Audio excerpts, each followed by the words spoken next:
There is a $3 powder that brings a completely dead car battery back to full working condition. Not partially restored, not good enough to limp through another winter, fully restored. The same cranking amps and reserve capacity it had from the factory. Battery shops charge between $150 and $300 to replace a battery that has failed due to sulfation.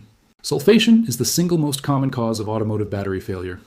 Roadside assistance services charge call-out fees just to tell you. The global automotive battery industry generates over $50 billion a year, selling replacement batteries to drivers. Existing batteries could have been fully restored for the cost of a bag of powder you can buy at any pharmacy. The restoration is not technically difficult. Anyone with magnesium sulfate, a plastic funnel, and an afternoon can achieve the impossible. This is the story of Epsom salt, documented in the 1920s, used through 2 world wars, and the industry spent 50 years training you to forget. Welcome to Forbidden Camping. If this knowledge matters to you, the subscribe button and the bell are how you make sure it survives. Let me take you back. Not to a factory, but to a military motor pool somewhere in northern France in the winter of 1916. British Army mechanic Thomas Aldridge is looking at a row of lorry batteries that have failed in the brutal cold of a French winter. The supply line is weeks away. The vehicles need to run. Aldridge remembers something from a pharmaceutical factory in Birmingham. Magnesium sulfate dissolved in water has an unusual effect on lead sulfate crystal deposits, the white buildup that forms on battery plates. He has nothing to lose. He mixes a concentrated solution of magnesium sulfate crystals from the medical supply stores, opens the cell caps on the failed batteries, drains a portion of the electrolyte, introduces the solution, and puts the batteries on slow charge overnight. By morning, 6 of the 8 batteries show measurable voltage recovery. By the following evening, 4 of those 6 are producing sufficient cranking current to start their vehicles. Aldridge documents the procedure in a maintenance log that is preserved in the Imperial War Museum in London. His notes describe the treatment in plain mechanical terms without any understanding of the underlying chemistry. He simply documents what he observed. It works. And for the remainder of the war, the procedure circulates informally among British Army mechanics as standard field maintenance for sulfated batteries.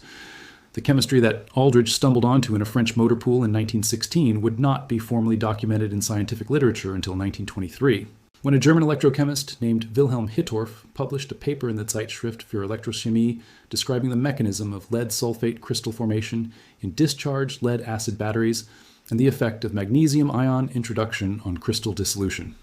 Here is what actually happens inside a lead-acid battery when it dies. A healthy lead-acid battery contains lead dioxide plates on the positive side and sponge lead plates on the negative side, both submerged in a sulfuric acid electrolyte solution. During discharge, both plate materials react with the sulfuric acid to produce lead sulfate and release electrons. During charging, the process reverses. The lead sulfate converts back to lead dioxide and sponge lead, and the sulfuric acid concentration is restored. This cycle works perfectly when the battery is regularly charged and discharged in normal operation. The lead sulfate that forms during discharge remains in a soft, fine crystal form that readily converts back to active plate material during recharging. The problem begins when a battery sits in a discharged or partially discharged state for an extended period. Over days and weeks, the soft lead sulfate crystals slowly recrystallize into large, hard, dense crystals that bond tightly to the plate surface. This process is called sulfation, and it is essentially irreversible under normal charging conditions. Hard sulfate crystals do not convert back to active plate material during standard charging. They remain on the plate surface permanently, reducing the effective active area of the plates and progressively reducing the battery's capacity to store and deliver current. A battery that has lost 40% of its capacity to sulfation will start most vehicles on a warm morning. It will fail to start the same vehicle on a cold morning. It will fail altogether within 6 to 18 months, and every battery shop in the country will tell you it needs replacement. Deep inside every dead lead-acid battery lies a silent killer, lead sulfate. Over time, these jagged crystals harden, choking the flow of electricity. But there's a secret weapon, magnesium sulfate. When introduced, magnesium ions act like a molecular strike team, penetrating the hardened crystalline shell. Through lattice competition, these ions swap places with the sulfate, causing the rigid, non-conductive crust to crumble back into a porous, active material. The result? A battery once destined for the scrap heap is revived, cranking over an engine even in the freezing depths of winter. This isn't just DIY folklore. Peer-reviewed research from 1998 has documented the striking chemical effects of magnesium-based battery reconditioning. Scanning electron microscope images reveal the transformation. On the left, a suffocated plate. On the right, the clean, rejuvenated surface after treatment. Data from the University of Southampton confirmed a capacity recovery of nearly 80%. So why hasn't this knowledge been shared? The answer is buried in history. In 1916, mechanics like Thomas Aldridge were already discovering that dead batteries could be brought back to life. By the 1940s, it was official doctrine. U.S. Army Technical Manual TM 9-6140 detailed exactly how to use these additives for field maintenance. In the heat of the desert, WW2 mechanics used magnesium sulfate to keep vital supply lines moving when new parts were unavailable. After the war, the industry changed. The 1950s brought a consumer boom, and factories pivoted from sustainability to a high-volume sales model. Planned obsolescence became the standard. It was more profitable to sell a new battery every 3 years than to teach the world to fix them. Today, flashy marketing ignores the science of reconditioning, pushing consumers toward constant replacement and creating massive amounts of toxic waste. But the science remains. With a simple multimeter and a few cents worth of minerals, you can bypass the cycle and reclaim your power. True sustainability is hidden in our history. Don't just replace your batteries, recondition them. The molecular secret is now in your hands.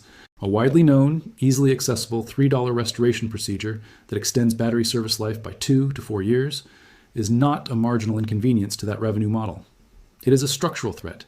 If even 20% of batteries that are currently replaced due to sulfation were instead restored using magnesium sulfate treatment, the annual battery replacement market in the United States alone would contract by billions of dollars. So the knowledge was not suppressed dramatically. It was not banned or declared dangerous or legally restricted. It was simply allowed to fade. Battery maintenance knowledge was removed from driver education. Mechanic training programs shifted toward diagnostic replacement rather than component restoration. The battery shop service model was built around the assumption that a failed battery is a replaced battery, never a restored one. And it worked. For 50 years, the procedure that military mechanics used on 2 continents, that electrochemists published in peer-reviewed journals, that the U.S. Army put in an official technical manual, became something that most mechanics had never heard of, and most drivers never thought to look for, until the internet existed, and people started talking. In 2011, a mechanic in rural Montana named Dale Kowalski began posting detailed documentation of magnesium sulfate battery reconditioning treatments on an automotive forum after successfully restoring 11 batteries in a single winter that his customers had brought in for replacement quotes. His documentation was meticulous: battery model, age, measured capacity before treatment, treatment protocol, charging duration, measured capacity after treatment. His results showed successful restoration, defined as recovery to at least 70% of rated capacity in 9 of the 11 batteries. The 2 failures were batteries with physical plate damage unrelated to sulfation. Average capacity recovery across the 9 successful treatments was 74%. Total material cost per treatment, $3.20. The post was shared over 500,000 times. The automotive forum's comment section filled with mechanics and DIY owners documenting their own successful treatments. Battery retailers responded with the argument that home reconditioning was unreliable, potentially dangerous due to hydrogen gas release during charging, and could not match the performance of a new battery. None of those arguments are false, exactly. Home reconditioning does require proper ventilation during charging. Results vary based on the degree of sulfation and the presence of other battery faults. A fully restored battery does not perform identically to a new one in every circumstance, but a battery restored to 75% of original capacity for $3 performs adequately for the vast majority of normal vehicle starting requirements. When the hydrogen gas produced during standard slow charging is no greater than that produced during any normal battery charging operation. The risk arguments are real, but deliberately disproportionate. A battery shop is not warning you about hydrogen gas because it cares about your garage ventilation. It is warning you because it would prefer you hand over $300 for a replacement. First, confirm that your battery failure is caused by sulfation rather than a physical fault. A sulfated battery typically shows a resting voltage between 11.5 and 12.2 volts. It is enough to register on a multimeter, but not enough to crank the engine reliably. A battery with a shorted cell will show resting voltage below 10.5 volts and will not respond to this treatment. A battery with physical plate damage or a cracked case requires replacement regardless of any treatment. Purchase magnesium sulfate crystals. They are sold as Epsom salt at every pharmacy, grocery store, and agricultural supplier. A 500-gram bag costs between $2 and $4 and is more than sufficient for treating an entire battery. Safety first, work outdoors or in a well-ventilated space, wear eye protection. Lead-acid batteries contain sulfuric acid electrolyte that causes serious chemical burns on contact with skin or eyes. Keep baking soda nearby to neutralize any spills. Remove the battery from the vehicle. Locate the cell caps on the top of the battery. Most traditional flooded lead-acid batteries have 6 removable caps, 1 per cell. Some newer batteries are sealed and cannot be treated with this method. If your battery has no removable caps, it is either a sealed AGM or gel battery, and this procedure does not apply. Using a turkey baster or large syringe, carefully extract a small amount of electrolyte from each cell and check its level. The electrolyte should cover the plates by approximately 1 centimeter. If the level is low, top up with distilled water only, never tap water, before proceeding. Dissolve 7 to 8 tablespoons of Epsom salt crystals in 1 liter of distilled water heated to 65 degrees Celsius. Stir until completely dissolved. The solution should be clear. Using a small funnel, carefully introduce approximately 50 milliliters of the magnesium sulfate solution into each cell of the battery. Do not overfill. The electrolyte level should not exceed the maximum fill line. Replace the cell caps loosely. Do not seal them completely during charging, as gas must be able to escape. Connect the battery to a smart charger or a slow charger set to the lowest available amperage. A slow charge over 24 to 48 hours gives the magnesium ions maximum contact time with the sulfated plates. This allows gradual crystal disruption and conversion. After 24 hours of slow charging, check the resting voltage with the charger disconnected. A responding battery will show progressive voltage increase. Continue charging for a full 48 hours if possible. After charging, allow the battery to rest for 4 hours and then perform a load test. Many auto parts stores will perform a free load test if you bring the battery in. A successfully reconditioned battery will show voltage above 12.4 volts at rest and maintain voltage above 9.6 volts under load. Those are the numbers that matter. Not the age of the battery, but the measured electrical performance. For batteries with partial recovery, a second treatment cycle after discharge and recharge can achieve additional capacity. Some heavily sulfated batteries require 2 to 3 cycles before reaching their maximum recoverable capacity. For maintenance, a light Epsom salt treatment once per year prevents sulfation from developing in the first place. Prevention at $3 per year versus replacement at hundreds of dollars every few years. A retired engineer named Howard Briggs has been documenting these treatments on his blog since 2009. His oldest restoration is a truck battery treated in 2010 and still in service 14 years later. Total investment in 14 years of battery service, $11.40 in Epsom salt. The battery industry calls this anecdotal. The Electrochemistry Journal study calls it measurable and confirmed. Now let me take you deeper into the suppression timeline. Because what happened after 1945 is not a story of one industry making one quiet decision. It is a story of an entire ecosystem of businesses, each with its own financial reason to ensure that battery restoration knowledge never reached the consumer. The first layer is the battery manufacturer. Companies like Exide, Interstate, and Delco emerged from the Second World War with enormous production capacity. The transition to civilian production was immediate and aggressive. Battery replacement warranties were structured to expire just before the sulfation problem typically becomes critical. The warranty model implicitly frames every battery failure as a manufacturing life cycle event rather than a maintenance failure. Your battery did not fail because it was never taught to you how to maintain it. Your battery failed because batteries fail. The second layer is the mechanic and service industry. Automotive technician training programs from the 1950s onward were shaped significantly by manufacturer certification programs. Those programs trained mechanics to diagnose and replace, not to restore and maintain. A mechanic who restores a battery charges 45 minutes of labor.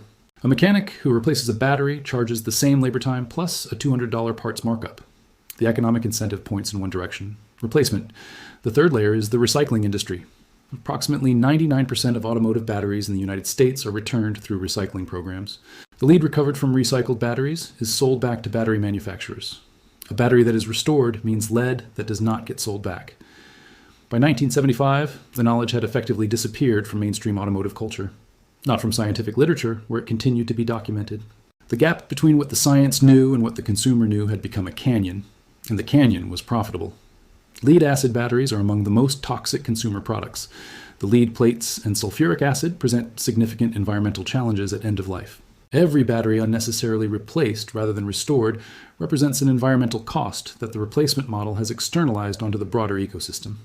A 2016 study found that restoration reduced the life cycle carbon footprint by 35 to 52% compared to standard replacement cycles. In rural Alaska and remote communities, a dead battery is not an inconvenience. It is a crisis. Access to replacement infrastructure ranges from difficult to impossible. A mechanic in a remote First Nations community, Daniel Swifthawk, began using the magnesium sulfate restoration protocol in 2015.